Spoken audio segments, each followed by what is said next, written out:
Yeah, there's my comment from earlier, and There we go. hey, Hey, everybody out there on Facebook and greater internet. Brian Wallace here coming at you live from Cincinnati from Now Sourcing. It's a little bit after noon here on Tuesday, the 14th, Valentine's Day special. We're here for our third South by Southwest live with our buddy Chris Hewer, Creative Catalyst at Ad Hunconium. ad hocnium. That's okay. Yeah, I'm sorry. I That's should have okay. asked No big about deal. that ahead of time. I pick names that people can't pronounce. I was a That's good. birthright of mine, apparently. That's awesome, man. So yeah, I know we're going a couple minutes late here, so apologies, everybody. Hopefully you can see all of the comments. So I was just showing Chris some of the back end here. Can you see that on the screen, Chris? So that's okay, sweet. So we've got that. Anybody who wants to type in any comments, we can show them on the screen. For those of you who are not familiar, we're using something currently in beta called BeLive. Kind of like when we had Blab back in the day last year, and we were all talking about that, except this allows us to actually communicate with our existing audience on Facebook, so that's pretty cool. And it's got nice little, show cards and things like that we can throw up. And we can even have fancy little Valentine's Day things for, it's nice of them for putting all that in today. So there you go. So we all feel so loved. But enough about BeLive and little hearts. Tell us about yourself, Chris. I mean, I feel like everybody in the social space probably knows you, has come across you at some point in social and or in real life. But tell us your story a little bit, man. Well, the early people certainly do. I actually, and we actually had a really great dinner here last night, organized by our good friend Michelle Greer and some of the original Social Media Club Austin folks. I was the founder of Social Media Club, if you don't know. I still run into a lot of people in social media who never really heard of it because there was this whole thing called the gold rush in about 2011, 2012, where everyone became social media gurus. And around that time is when they kind of backed out. Yeah. Actually, there was a point at which that, we were really watching social media evolve in a way that wasn't really the way we had hoped. Not just the commercialization. I expected it to be commercialized. What I was hoping for is that it would be a balanced commercialization, and that one of the things we would be able to stem off was, the spamming that happened to the early .com era. And we were largely successful in the very early days of that. But obviously now we've got a whole different problem. And that was part of the conversation we were having last night over dinner. What I've recognized here is that social media that was relational has become stadium media, which is confrontational. And it's just a shame how it's evolved, because we no longer see our commonality because we've lived inside these filter bubbles so long, reinforcing our own beliefs instead of seeking out others. We've ended up in a position where we immediately reject things that are counter to our identity or our beliefs of who we are. So anyways, it doesn't answer your question of who I am, but that talks to one of the things I've been working on for a while.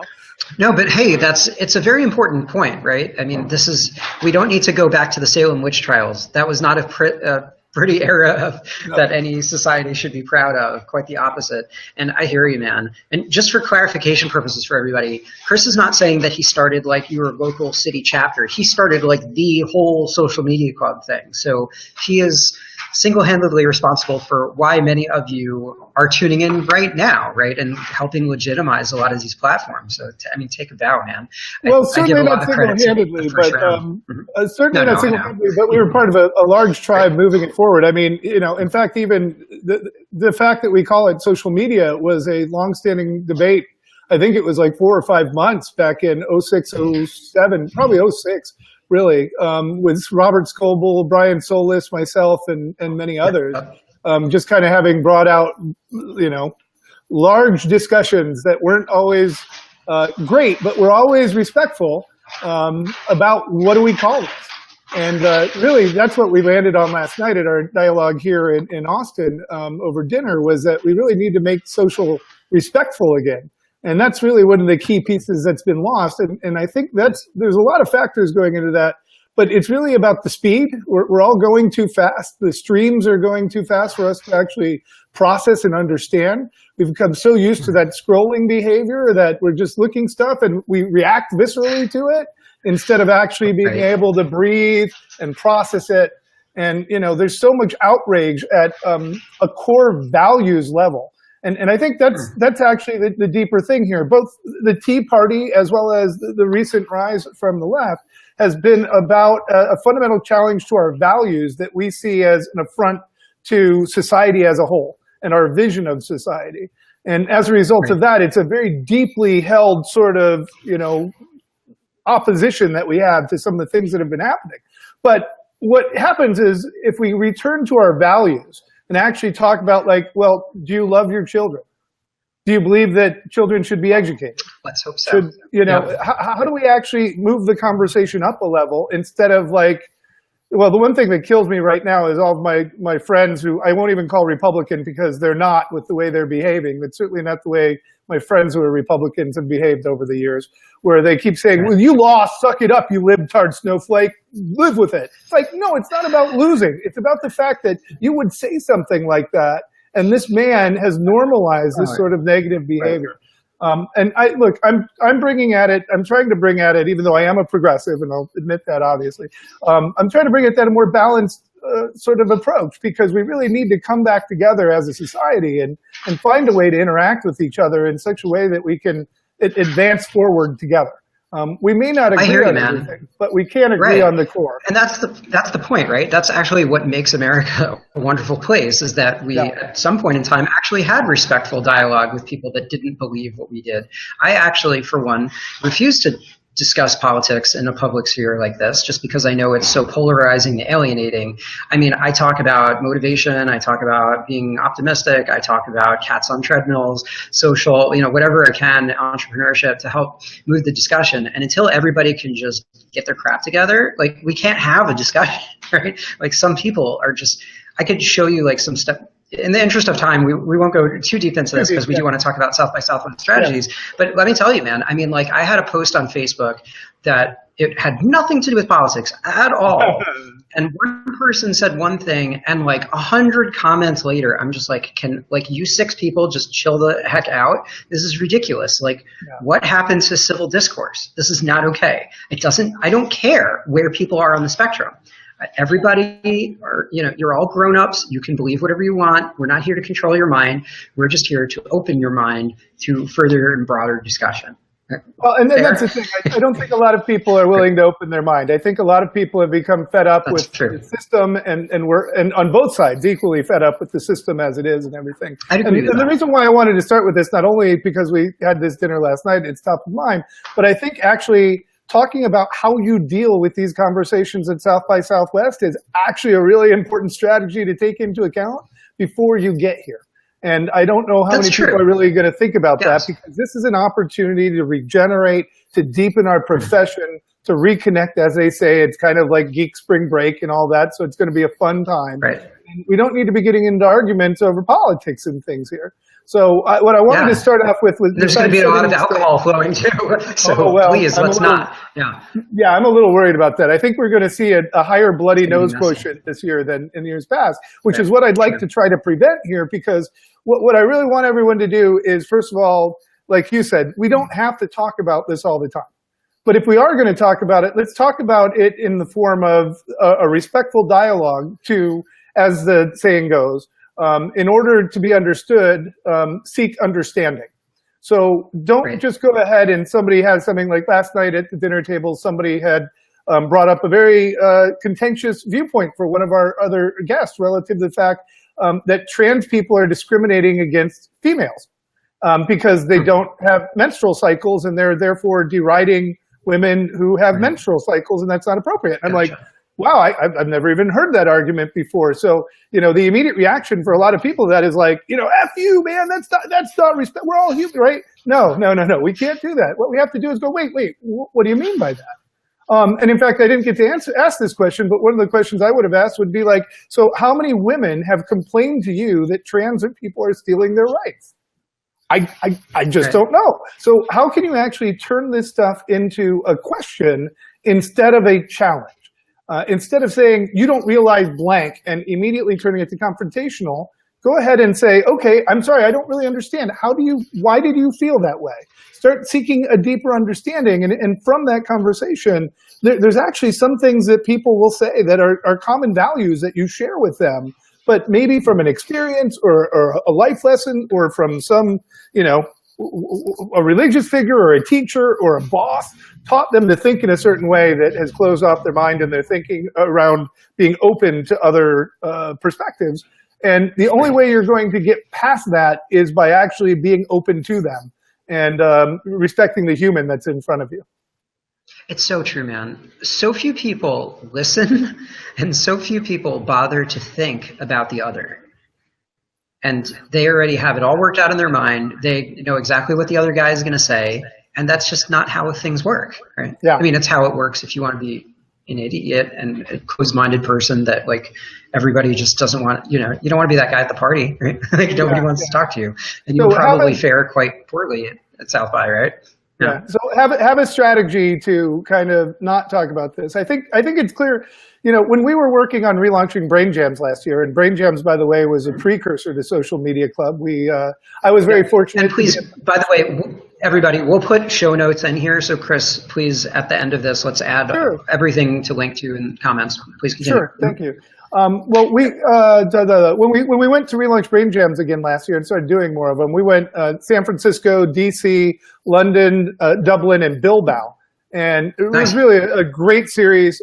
They weren't as big as some of the early ones we did out in San Francisco and Berkeley and whatever, but it was a really great conversation. We learned a lot. And one of the things that came from that learning was an understanding about what's really required for people to live their life on purpose and achieve their dreams.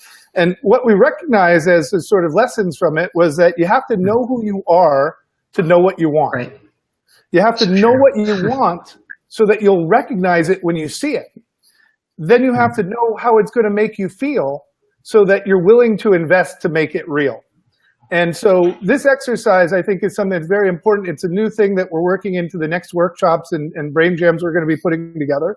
But think about it before you get to South by. Like, what is my story? I mean, everyone talks personal brand, and that's important. But who are you? What do you really stand for? What are you trying to accomplish? What is it that's important about it? And then by connecting to the feeling that it's going to give you, the exhilaration, the pride, the joy, the satisfaction, all these deeper emotions that you'll feel as a result of working towards it, then every day, even if you're, drinking a little bit and out of it, you can reconnect with that purpose of why you're there and remember why you're there. And you're not there to debate politics. You're there to learn. You're there to make new connections. You're there to reconnect with friends. You're there to actually enjoy your life and being in your body and having a great time. So treat it well. Don't drink too much. Drink a lot of water. For every drink one water. That's also very important South by advice. It's always so warm and everything. And I love everything. This is why Chris is the man, ladies and gentlemen. I mean, it's just so important. So many people don't even know what they're living for, or they're living out somebody else's dream. And people don't bother to stop and think about being intentional in everything we do. And most people that we run into at South by Southwest are not political correspondents. I don't know why everybody has to lose their mind left and right. Be intentional in what you do, right? I'm not saying ignore politics, but do you ever watch whatever news you watch, whether you read Huffington Post or you watch mainstream TV, any of this, what do you notice about all of them? Everything is negative, bad news, everything sucks, everything's terrible, this president's this, and this person's blowing up that. And if you watch too much news, your brain just goes crazy, right? You almost think there's only negativity in the world. And there's a specific reason why all media does this. And that's because it hits you in the brain when there's negative news. It's like a fight or flight response. We react to it viscerally, right? So we have these kind of political conversations with it almost, right? So even if it's not about politics, forget about that. I'm just talking about negativity. We're bombarded with negativity in all of our media, including social, and it's absurd, right? So when I was saying I don't really like discussing this in the public forum because I feel everybody across my spectrum and everybody's in pain and everything sucks and there's just no reason. We can do better, much better than this as a society. So if people are going to say, oh, you're just overly optimistic, it's no, I'm just undoing all this crazy crap in your mind because you forgot how to think, because you stopped asking questions and you stopped having a dialogue with people. You can't just unfriend everybody, right? I mean, I guess you can, but let them back in, right? Yeah, if they were your buddies, right? You just hit on something I Anyway, think that's really important because it's something that really motivated me last year and is again motivating me right now to look ahead and say, what can we do to fix things? But it's that we know better, so why don't we do better?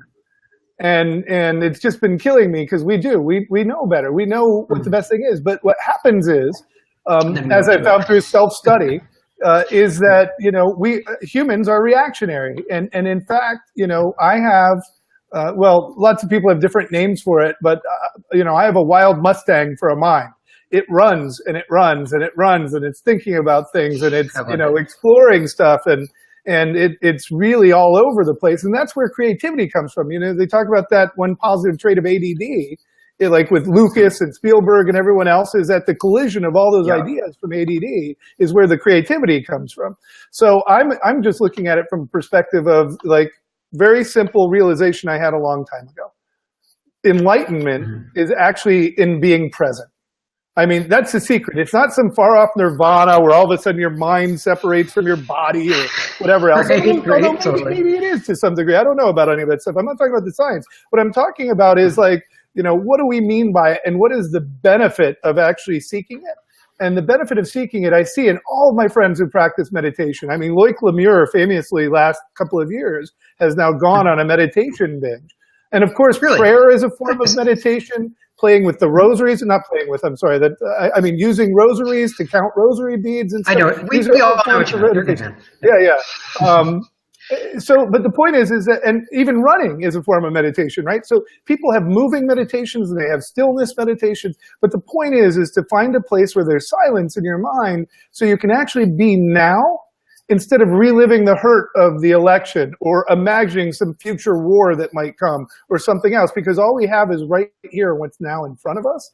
And that's the other thing that social media has really gotten us out of, because it's bringing us not even to a human-to-human interaction. It's bringing us a mediated experience to which, just like we yell at our TV sets when a character in our favorite show does something stupid, or we watch the people in the horror movie, don't go in there! We have this always behind the door. Come on, we've done this before, dude. Reaction to it. And it's just unfortunate with that.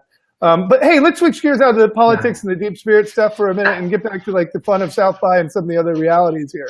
I'm going badgeless again, but I was actually talking to some people last night Wesley Faulkner, props to him, by the way, he ran for city council here last fall in a very difficult election cycle, as you might know. You might know Wesley from AMD back in the day, and gosh, I think he's working a whole bunch of things right now, but it was really great. He's a GoDaddy now, right? I forget where he's at right now. Unfortunately, I should know better. Okay. But we can look it up. I thought it was Namecheap, but I might be mistaken. So it's a domain hosting company. We won't say the other name then. Oh, it's one of the two. Okay. But he I'm going to cheat and look at the internet while we're talking. Yeah, no, you're right. It's Namecheap. Never mind. Yeah, but he's done such an amazing. I mean, just by standing up and running. And I didn't want to talk about politics again, but I wanted to talk about South by and strategies. And so he's on the advisory committee now as well with Hugh and the whole South by team. And I hadn't even realized that they had moved finally half of the workshops and stuff into a reservation system. So you can actually get into the sessions that you want, not all the main sessions, but like a lot of the workshops and stuff. And apparently last year, they really made some big strides and improvements relative to the scheduling. So that was one of the main reasons why I started going badgeless, because paying all that money for a badge if you weren't speaking and not being able to get in your sessions was the one complaint that I've consistently had, and I've raised it again and again. Totally. Because particularly when you run across town and then you can't get in, and then all of a sudden, where's the next thing you want to see? Oh, it's in a hotel 5 blocks away. By the time you get over there, that's full. So, it was just really a hassle with that. And what I really come for anyways is the people.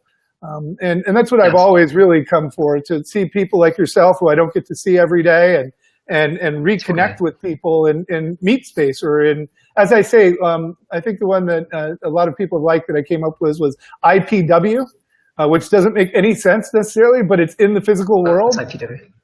In the physical world. Because the reality is IRL, well, this is real life.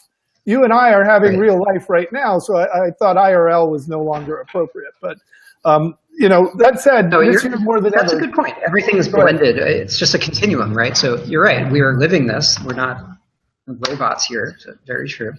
Yeah, the whole Good point, virtual man. thing is kind of weird. Now it is, Yeah. anyways. But and that's a whole other thing. Oh my gosh, you're going to be spending so much time standing in line to try to get into a Vive virtual reality experience.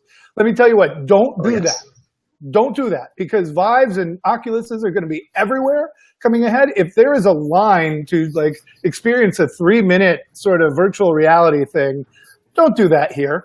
It's really, you can do that anywhere now. It's almost at every event. Maybe I'm a little different because I'm in Austin and San Francisco, so it's there all the time. No, And I also but you're finally right, bought a though. Vive. Yeah. Yeah. But spend I your time agree with people. you. Yeah, absolutely. You can see a lot of this tech anywhere. I mean, if somebody's releasing something that's brand new, that's one thing. But there's something called the AR VR Association. They're in just about every major city right now. If you go on meetup.com, most cities have some level of meetup every month or two. So there's actual VR arcades now, believe it or not, Yeah. where you can just lose your mind and go there like it's the 80s again, and except it's VR, where it's complex computer systems to run the good stuff. And besides, augmented reality is going to wipe their plate clean pretty soon when that stuff comes out better. Needless to say, so I wanted to touch back around on the people aspect in the Please. physical world, not just this. Tell us a little bit more about going badgeless, although South by Southwest might not like that until they get their act together on some of the waiting lines and queues and all of that. I find it pretty fascinating because especially my friends who are kind of in the older school have been going to this event 5, 6, 7, 8, 10 years, whatever. I feel like a lot of them are going badgeless. So tell us a little bit about the badgeless experience. So maybe people haven't been going as long as you, but what should they know, right, that you've learned through the years to really do and connect, and where should they be, where should they go, so they don't feel like they're missing out with the true experience? Well, in the very early days, Scott Beal, who had LaughingSquid.com and, Oh, yeah. Epic with all this stuff. When we were at the Ginger Man doing one of the first, before it was even called Calm Before the South by Southwest Storm, we were sitting there, I think it was maybe my second one, and I was bemoaning how like, oh man, there's so much to do. I'm going nuts. My schedule is quadruple booked. I mean, like, oh my gosh, what am I going to do? He's like, look, wherever you are, just be there, because there's something going on everywhere. And if you have a sort of FOMO sort of attitude on like, maybe there's something better here, maybe something better here, you're going to spend all your time doing that instead of just like being present and being in the flow of wherever it is. And one of the things that we always do now is we get a GroupMe going. So I'm on a couple of different GroupMes with a group from New York and from Austin and San Francisco. I'm on a couple of ones with some people, friends from Vancouver. And so we have some GroupMes going. Of course, you can do a Facebook chat string as well if you want to do it that way. But, connect with your core group of friends and create a channel that's where you're going to be checking regularly to find out where people are and what's going on. That's a really big, important piece of advice to help kind of guide you through it. But there's a lot of activations that still require a badge to get into from some of the brands. So all the official sponsors have to require badges in order to get in. So you're not going to be able to get into everywhere. But there are a lot of alternative events. I think a lot of the, not a lot of them, at least half of the foreign countries who come over here to kind of have a hospitality suite or a tent or something, they have a bar or something that they're in. I think the Dutch, for instance, during music have a great sort of setup. So you really want to look around. There's also a service that I don't want to plug for getting them money, but it is very helpful if this is your first time, called RSVP Stir, kind of like Friendster with RSVP Stir, and you pay $40, and they automatically register you to all the free parties and events and everything like that they get a hold of. So that could be something that could be valuable for you. If you don't know how to do it yourself. Of course, there's a number of groups like the one that we're on about the South by Southwest parties invites. But really, the key becomes, just figure out a couple of things that you have to do, connect with the groups of people you want to stay connected with throughout. And then, of course, the other thing, which I tend not to be good at anymore because I know everyone like you around it and I'm reconnecting with friends, is find ways to meet new people. So one of the things this time is that the Mexican consulate over at the Mexican Design Center over off of Rainey and back in that neighborhood, if you're familiar with that, is having a Celebrate All Things Mexico Startup Festival for 3 days. So given the situation here, I'm going to go over, I'm going to spend some time there. probably going to spend most of a day there talking to different people from Mexico, trying to understand their perspective on some of this stuff and what's going on in the startup culture down there. And maybe there's a way you can lend some advice or help, some of the things that they're doing. And so my hope is to not only spend time meeting the people that I want to reconnect with, spending time with my close friends, but also going out this year and really meeting some new friends and making some new connections and expanding my point of view. Well said, man. And to build on the part about Mexico, so many of us are just in our own little bubbles, right? So we don't realize the sheer enormity. I'm hearing a little echo. Can you hear me okay? Okay. You're fine. Yeah, all right. So, I mean, you look at places like Mexico City. I mean, that's like a bigger city than like any city in America, for instance, right? And there's just entire large swaths of the world that, Americans in our social bubble don't even think about. Like, I personally like to talk about Nigeria a lot. People don't realize it's 2/3 the size of the US population and everybody speaks English. And when you say Nigeria, they're like, oh yeah, Prince, Nigerian email spammer. It's like, no. People, just like we said with politics before, like, stop it. Like, instead of just immediately going to like the stupid over characterizations that we have on everything, just think for a second, clear your mind, listen to other people. We should have picked all this up in kindergarten, but sorry, we're reviewing again. And just open your mind and try, and you'll have a much better time. I love what you're saying about the presence and in the moment, and great advice, man. And I, of course, look forward to seeing you again. Yeah, we seem to be running into each other like every year. Uh-oh, we hung.